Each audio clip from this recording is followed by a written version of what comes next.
एक समुद्र मंथन और धन्वंतरी। बहुत समय पहले देवता और दानवों ने मिलकर अमृत प्राप्त करने के लिए समुद्र मंथन किया।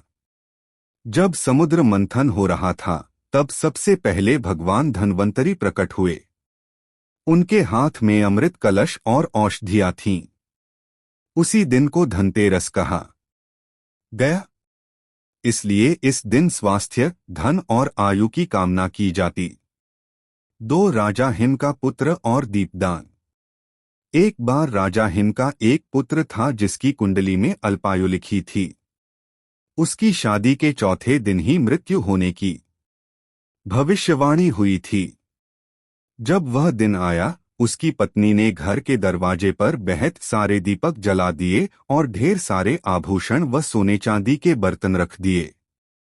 उसने अपने पति को जागृत रखा और गीत संगीत सुनाती रही। जब यमराज ने सर्प के रूप में उसका प्राण लेने आना चाहा, तो दीपों की तेज रोशनी और आभूषणों की चमक से उनकी आंखें चौंधिया गई। वे भीतर नहीं आ सके और सुबह लौट गए। इस तरह पति की जान बच गई। तभी से इस दिन दीपदान और आभूषण खरीदने की परंपरा शुरू हुई। 3. लक्ष्मी माता का आगमन।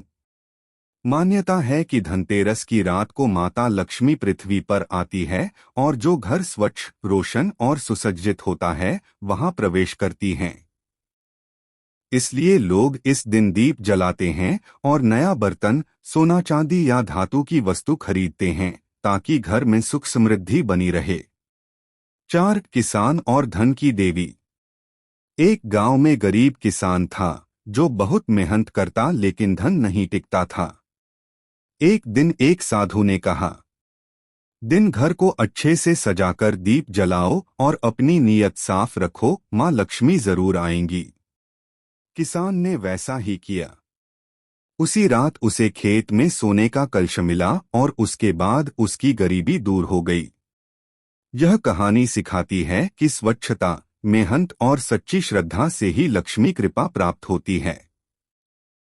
यही कारण है कि धनतेरस पर दीप जलाना, आभूषण या बर्तन खरीदना और लक्ष्मी गणेश की पूजा करना शुभ माना जाता है।